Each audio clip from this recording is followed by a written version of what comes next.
एक समय की बात है, एक व्यस्त शहर में एक युवा उद्यमी रोहन रहता था।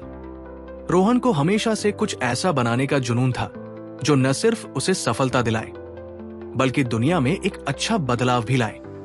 उसने इको फ्रेंडली और हस्तनिर्मित उत्पाद बेचने का एक छोटा सा व्यवसाय शुरू किया। हालांकि उसका दिल सही जगह पर था, लेकिन उसका व्यवसाय बढ़ नहीं पा रहा था। ग्राहक कम थे और मुनाफा तो और भी कम। एक दिन शहर के पार्क में टहलते हुए रोहन की नजर एक बुजुर्ग महिला पर पड़ी जो हाथ से बने कंगन बेच रही थी। उसके चेहरे पर एक मधुर मुस्कान थी, लेकिन वो थकी हुई और परेशान लग रही थी। रोहन ने उससे बात करने का फैसला किया। उस महिला का नाम श्रीमती कपूर था और वो सालों से अपने परिवार का पेट पालने के लिए कंगन बनाती थी, लेकिन बिक्री बहुत कम होती थी और वह मुश्किल से गुजारा कर पाती थी। रोहन को श्रीमती कपूर के लिए गहरी सहानुभूति महसूस हुई। उसे एहसास हुआ कि उनके कंगन बहुत सुंदर थे, लेकिन उन्हें पर्याप्त पहचान नहीं मिल पा रही थी। बिना सोचे उसने उनकी मदद करने का फैसला किया। उसने अपने मार्केटिंग कौशल का इस्तेमाल करके उनके कंगन के लिए एक छोटा सा अभियान चलाया, जिसमें उनकी खासियत और उनके पीछे की कहानी को दिखाया गया। उसने उन्हें अपने स्टॉल पर भी जगह दी ताकि वे अपने उत्पाद उसके साथ बेच सके।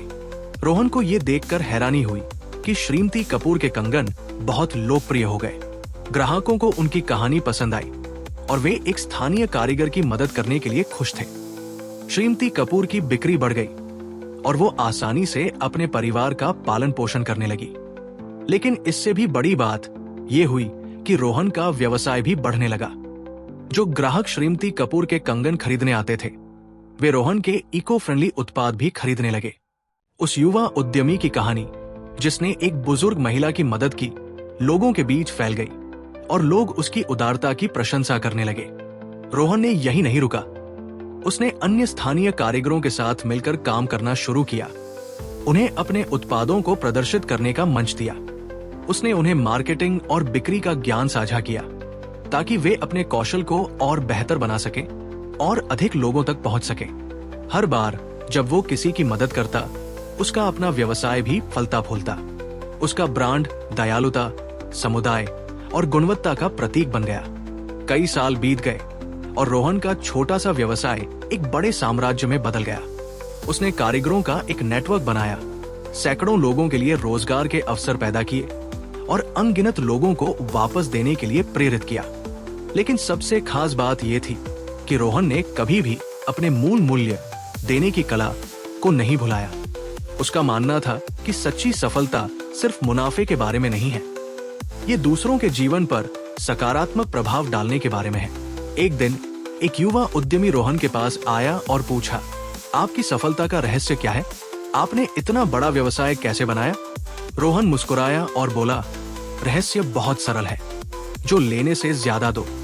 जब आप दूसरों को सफल होने में मदद करते हैं, तो आप एक ऐसी लहर पैदा करते हैं जो आपके पास वापस आती है। सफलता सिर्फ अपने लिए कुछ हासिल करने के बारे में नहीं है, ये दूसरों को कुछ हासिल करने में मदद करने के बारे में भी है। युवा उद्यमी प्रेरित होकर चला गया और रोहन की बुद्धिमत्ता को अपने साथ ले गया और इस तरह देने की विरासत जारी रही, ये साबित करते हुए कि देने की कला सिर्फ एक महान कार्य नहीं है, ये खुद से बड़ा कुछ बनाने की एक शक्तिशाली रणनीति है। कहानी समाप्त। ये कहानी हमें याद दिलाती है कि उदारता और दयालुता सिर्फ गुण नहीं है, बल्कि सफलता के शक्तिशाली उपकरण भी है। जब हम निस्वार्थ भाव से देते हैं, तो हम रिश्ते बनाते हैं, विश्वास कायम करते हैं और दूसरों को भी ऐसा करने के लिए प्रेरित करते हैं। व्यापार की दुनिया में देने की कला न सिर्फ आपके जीवन को बदल सकती है, बल्कि अनगिनत लोगों के जीवन को भी बदल सकती है। तो जब आप अपने सपनों को पूरा करने की कोशिश करें, ये याद रखें, जितना अधिक आप देंगे, उतना ही अधिक आप बढ़ेंगे।